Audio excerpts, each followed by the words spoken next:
आज की इस गहरी चर्चा में हम एक बहुत ही दिलचस्प और थोड़ा अजीब विरोधाभास से शुरुआत करते हैं। मतलब एक 6 साल के बच्चे की दिनचर्या के बारे में सोचिए। हाँ, सोचिए कि वो घर पे है। बिल्कुल, वो घर पर है और अपनी मातृभाषा में खेल रहा है, अपनी दादी या नानी से लोक कथाएं सुन रहा है। और अपनी हर बात बहुत आसानी से कह रहा है। हाँ, चाहे वो मारवाड़ी हो, मेवाड़ी हो या ढूंढाड़ी हो, वो बेझिझक बोल रहा है। लेकिन जैसे ही वो बच्चा अपना बस्ता लेकर स्कूल के दरवाजे पर पहुंचता है ना, तो उसे अपनी वो पूरी भाषाई पहचान वहीं गेट के बाहर छोड़ देनी पड़ती है। बिल्कुल, मतलब भीतर एक ऐसी भाषा उसका इंतजार कर रही है जिसका व्याकरण, जिसकी पूरी बनावट उसके घर की भाषा से एकदम अलग है। ये बहुत ही एक तरह से झटका होता है बच्चे के लिए। सही बात है। और देखिए, 2011 की जनगणना के आंकड़े बताते हैं कि राजस्थान में लगभग 4 करोड़ 36 लाख लोग राजस्थानी भाषा बोलते हैं, जो कि दुनिया के कई देशों की कुल आबादी से भी ज्यादा है। हाँ, तो आज हमारे सामने दस्तावेजों का जो एक बड़ा स्टैक है, जिसमें सुप्रीम कोर्ट के हालिया फैसले की कॉपी है, राष्ट्रीय शिक्षा नीति 2020 के दिशा निर्देश हैं और राजस्थान पत्रिका जैसे मीडिया संस्थानों की दशकों पुरानी रिपोर्टिंग है। इन सब का आज हम विश्लेषण करने वाले हैं। जी, हमारा मकसद आज यही है कि हम इस बात की तह तक जाएं कि कैसे सुप्रीम कोर्ट के एक ऐतिहासिक निर्देश ने राजस्थान के सभी सरकारी और निजी स्कूलों में राजस्थानी भाषा को पढ़ाना अनिवार्य कर दिया है। और देखिए, इस फैसले की जो सबसे अहम बात है ना, वो हमें इन दस्तावेजों की शुरुआत में ही नजर आ जाती है। वो कैसे? जब जस्टिस विक्रमनाथ और जस्टिस संदीप मेहता की बेंच ने इस मामले की सुनवाई की, तो उन्होंने इस पूरे भाषा के मुद्दे को एकदम अलग नजरिए से सामने रखा। मतलब आमतौर पे तो हम इसे संस्कृति या अस्मिता से जोड़कर देखते हैं ना। बिल्कुल, आमतौर पर जब भी क्षेत्रीय भाषाओं की बात होती है तो उसे बस एक भावनात्मक मुद्दा मान लिया जाता है। और अदालतों में भी कई बार भावना का खेल नहीं है। तो फिर क्या है? ये सीधे तौर पर एक संवैधानिक जिम्मेदारी है। अगर आप इस फैसले की भाषा पर गौर करें तो पता चलता है कि कोर्ट संविधान के अनुच्छेद 350 350A। जी, अनुच्छेद 350A का जिक्र कर रहा है। ये अनुच्छेद हर राज्य को निर्देश देता है कि वो भाषाई अल्पसंख्यक वर्गों के बच्चों को शिक्षा के प्राथमिक स्तर पर मातृभाषा में शिक्षा की पर्याप्त सुविधाएं प्रदान करें। बिल्कुल, मातृभाषा में शिक्षा की सुविधाएं देना राज्य का कर्तव्य है। तो ये अनुच्छेद 350A का जो पहलू है, ये तो पूरी बहस को ही बदल देता है। पूरी तरह से बदल देता है। मतलब अगर ये संविधान में दर्ज एक अधिकार है और राष्ट्रीय स्तर पर इसकी इतनी पैरवी की जा रही है, तो सबसे बड़ा सवाल तो यही खड़ा होता है कि ये मामला आखिर सुप्रीम कोर्ट तक पहुंचा ही क्यों? वही तो। राज्य सरकार खुद इसे क्यों नहीं लागू कर रही थी? मैंने इन अदालती दस्तावेजों को जब देखा तो राज्य सरकार का जो रुख था वो काफी उलझा हुआ सा लगा मुझे। वो उलझा हुआ इसलिए लगता है क्योंकि सरकार ने एक बहुत पुरानी तकनीकी ढाल का इस्तेमाल किया।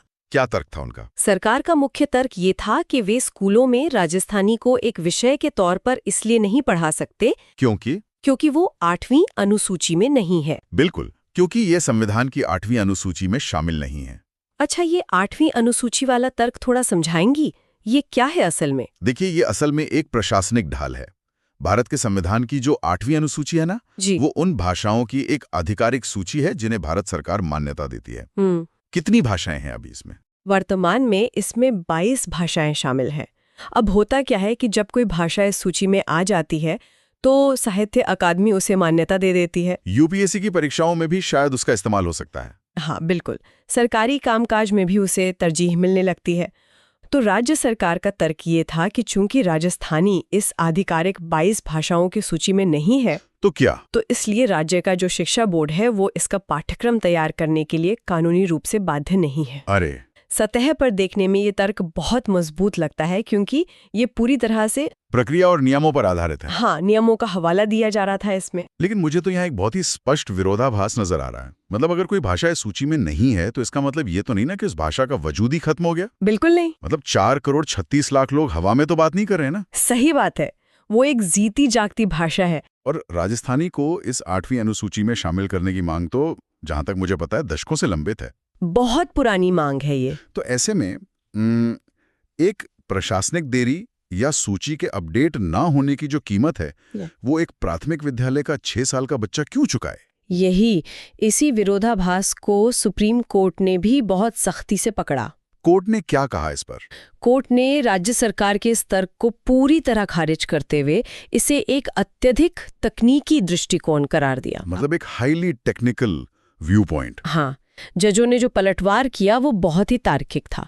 उन्होंने राज्य सरकार को याद दिलाया कि भाई आपके ही राज्य के जो बड़े विश्वविद्यालय हैं, जैसे जयनारायण व्यास विश्वविद्यालय, हाँ, जयनारायण व्यास विश्वविद्यालय और राजस्थान विश्वविद्यालय जैसे प्रतिष्ठित संस्थानों में राजस्थानी भाषा एक विषय के रूप में पहले से पढ़ाई जा रही है। अरे हाँ, वहाँ तो उसके पूरे के पूरे विभाग हैं। बिल्कुल विभाग हैं। छात्र वहाँ इसमें डिग्री ले रहे हैं, शोध कर रहे हैं। तो मतलब यहाँ की विडंबना देखिए, राज्य सरकार कोर्ट में कह रही है कि हम 8वीं अनुसूची में न होने के कारण एक 6 साल के बच्चे को ककहरा नहीं पढ़ा सकते। हाँ, अ आ इ ई नहीं पढ़ा सकते, लेकिन वही सरकार 20 साल के एक युवा को उसी भाषा में पीएचडी करवा रही है। यही तो सबसे बड़ा पाखंड था और कोर्ट ने इसी को पकड़ा। ये तो सीधे सीधे अपनी जिम्मेदारी से बचने का एक प्रशासनिक बहाना लगता है मुझे। बिल्कुल, ये बहाना ही था। मतलब विश्वविद्यालयों में जब कोई कानूनी अड़चन नहीं आ रही है तो स्कूल के स्तर पर नियमों का ये जो जाल बुना गया, ये सिर्फ यथास्थिति बनाए रखने के लिए था। हाँ, कोई बदलाव नहीं चाहता था। लेकिन जब हम इस कानूनी बहस और अदालती दांव पेच से बाहर निकलकर कक्षा के भीतर की असली स्थिति देखते हैं तो हमारे स्रोतों के एक और चीज का बार बार जिक्र आता है, राष्ट्रीय शिक्षा नीति का। जी, NEP 2020 का। और कोर्ट ने भी ये स्पष्ट निर्देश दिया है कि राजस्थानी पढ़ाने की जो ये नई नीति है, ये राष्ट्रीय शिक्षा नीति के अनुरूप ही लागू होनी चाहिए। और ये बहुत जरूरी पहलू है इस फैसले का। राष्ट्रीय शिक्षा नीति 2020 का जो अध्याय 4 है ना, हाँ। वो इस पूरे मामले का एक बहुत ही महत्वपूर्ण आधार है।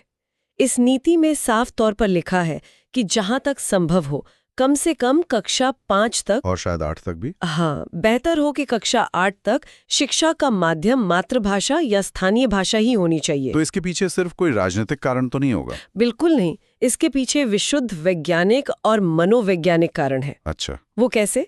देखिए, जब बच्चा पहली बार स्कूल जाता है तो उसे फाउंडेशनल लिटरेसी एंड न्यूमरेसी हासिल करनी होती है। मतलब बुनियादी साक्षरता और संख्या का ज्ञान। जी, सुप्रीम कोर्ट ने इसी बात पर जोर दिया कि शिक्षा कोई सिर्फ औपचारिक प्रक्रिया नहीं है, फॉर्मल प्रोसेस नहीं है कि बस स्कूल गए और आ गए। हाँ, जहाँ बच्चा सिर्फ परीक्षा पास करने के लिए स्कूल जाए।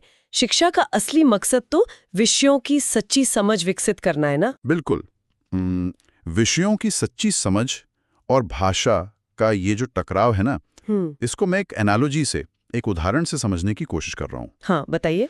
मतलब सोचिए, जब कोई बच्चा स्कूल में पहली बार विज्ञान का कोई जटिल सिद्धांत समझ रहा है, या मान लीजिए गणित का कोई सवाल हल कर रहा है, और वो भी एक ऐसी भाषा में जो उसकी अपनी नहीं है, तो ये कुछ वैसा ही है जैसे हाथों में मोटे और भारी दस्ताने पहनकर सुई में धागा डालने की कोशिश करना। अरे वाह, ये बहुत ही सटीक उदाहरण है ना? मतलब सुई भी सामने है, धागा भी आपके पास मौजूद है, लेकिन उन मोटे दस्तानों की वजह से वो काम स्वाभाविक रूप से हो ही नहीं पाता। बिल्कुल नहीं हो पाएगा। बहुत संघर्ष के बाद शायद धागा सुई के पार चला भी जाए, लेकिन बच्चे की आधी से ज्यादा ऊर्जा तो केवल उन दस्तानों से लड़ने में खर्च हो जाएगी। बिल्कुल। और मनोविज्ञान की भाषा में इसी स्थिति को कॉग्निटिव लोड कहा जाता है। Cognitive load? हाँ, जब कोई बच्चा गैर मातृभाषा में सीखता है तो उसका दिमाग एक साथ 2 अलग-अलग मोर्चों पर काम कर रहा होता है। अच्छा, 2 मोर्चों पे कैसे? पहला ये कि वो उस नई भाषा के सिंटैक्स और व्याकरण को डिकोड करता है, फिर उसका अपनी समझ वाली भाषा में अनुवाद करता है। और दूसरा मोर्चा ये है कि वो उस विषय के जो मूल सिद्धांत हैं, कॉन्सेप्ट है, उसको समझने की कोशिश करता है। बिल्कुल।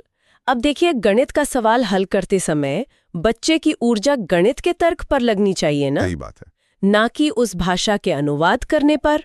तो जब मातृभाषा में पढ़ाई होती है तो ये जो कॉग्निटिव लोड है, ये जो दस्ताने हैं, वो हट जाते हैं। हाँ, वो खत्म हो जाते हैं और बच्चे की पूरी दिमागी क्षमता सीधे कॉन्सेप्ट को पकड़ने में लगती है। क्या बात है। कोर्ट का ये कहना कि शिक्षा केवल एक रस्म बनकर नहीं रह जानी चाहिए, वो इसी वैज्ञानिक तथ्य पर आधारित है। ये बहुत ही गहरी बात है, और हमारे पास जो रिपोर्ट्स हैं आज, वे ये भी स्पष्ट करती हैं कि बदलाव की ये जो पूरी पटकथा है, ये केवल सुप्रीम कोर्ट के अदालती कमरों में नहीं लिखी गई है।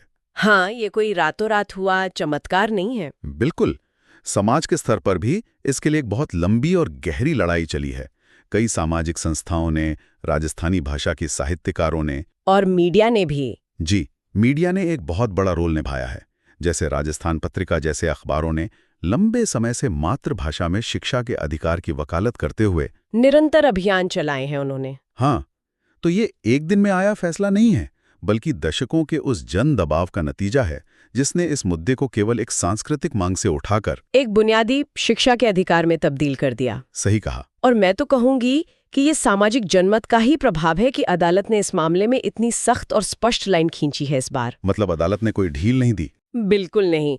अक्सर होता यह है कि जब कोई ऐसा नीतिगत फैसला आता है तो वो सरकारी फाइलों में कहीं दबकर रह जाता है। कमेटियां बन जाती हैं। हाँ, प्रक्रियाएं इतनी लंबी हो जाती हैं कि मूल उद्देश्य ही भटक जाता है। लेकिन इस मामले में सुप्रीम कोर्ट ने अनुपालन यानी कंप्लायंस को लेकर कोई भी रियायत छोड़ने से इनकार कर दिया है। ये बहुत दिलचस्प है क्योंकि अदालत के आदेशों के क्रियान्वयन को लेकर, मतलब उन्हें जमीन पर उतारने को लेकर, हमारे देश का इतिहास बहुत उत्साहजनक तो रहा नहीं है। हाँ, टालमटोल की आदत है। तो क्या इस फैसले के बाद भी राज्य सरकार के पास इसे टालने का या इसे फिर से किसी लंबी समिति के हवाले कर देने का कोई विकल्प बचा है? नहीं, अब ऐसा नहीं हो सकता। दस्तावेजों में आगे की समय सीमा, मतलब डेडलाइंस वगैरह, और इस आदेश की जमीन पर उतरने की क्या रूपरेखा तय की गई है? देखिए, कोर्ट ने राज्य सरकार को एकदम स्पष्ट डेडलाइन दी है और ये डेडलाइन किसी भी तरह के प्रशासनिक टालमटोल की गुंजाइश को खत्म कर देती है। क्या तारीख है? 26 सितंबर तक राज्य सरकार को एक हलफनामा यानी एफिडेविट दाखिल करके अपनी अनुपालन रिपोर्ट सौंपने को कहा गया है। अच्छा, 26 सितंबर तक। जी, और इस मामले की अगली सुनवाई 30 सितंबर को तय की गई है। तो हलफनामा दाखिल करने का मतलब तो ये हुआ कि राज्य सरकार जो भी समय सीमा या योजना अदालत को लिखित में बताएगी वो कानूनी रूप से बाध्यकारी होगी उन पर। वो मुकर नहीं सकते उसे? बिल्कुल नहीं मुकर सकते। और कोर्ट ने ये भी बहुत स्पष्ट किया है कि ये सब चरणबद्ध तरीके से लागू किया जाना चाहिए। चरणबद्ध तरीका मतलब फेज्ड मैनर में? हाँ, इसका मतलब है कि रातों रात पूरे राज्य के सभी स्कूलों का पाठ्यक्रम एकदम से नहीं बदल दिया जाएगा। वो तो संभव भी नहीं है। वही, पहले बुनियादी ढांचे पर काम होगा, नई किताबें तैयार की जाएंगी, शिक्षकों को भी तो प्रशिक्षित करना पड़ेगा ना। बिल्कुल, ट्रेनिंग होगी और शायद सबसे पहले प्राथमिक कक्षाओं से ही इसकी शुरुआत होगी। ये एक हलफनामे की अनिवार्यता राज्य सरकार को सच में जवाबदेह बना देती है कि वे सिर्फ कागजों पर बड़ी-बड़ी नीतियां ना बनाएं, बल्कि एक ठोस रोड मैप पेश करें अदालत के सामने। और ये जो चरणबद्ध तरीका है, ये व्यवहारिक भी है, क्योंकि इतने बड़े स्तर पर पाठ्यक्रम बदलना, 4 करोड़ से ज्यादा आबादी वाले राज्य के हर स्कूल में किताबें पहुंचाना, ये कोई छोटा काम नहीं है, समय लगेगा इसमें। हाँ, बहुत बड़ा लॉजिस्टिकल टास्क है। लेकिन जो भी हो, ये फैसला राजस्थान के सभी सरकारी और निजी स्कूलों के लाखों बच्चों के लिए एक बहुत बड़ा ढांचागत बदलाव लेके आ रहा है। एक नई सुबह की तरह है उनके लिए। बिल्कुल, एक ऐसा बदलाव जहां वे अपने घर की भाषा के साथ पूरे आत्मविश्वास से कक्षाओं में बैठ सकेंगे।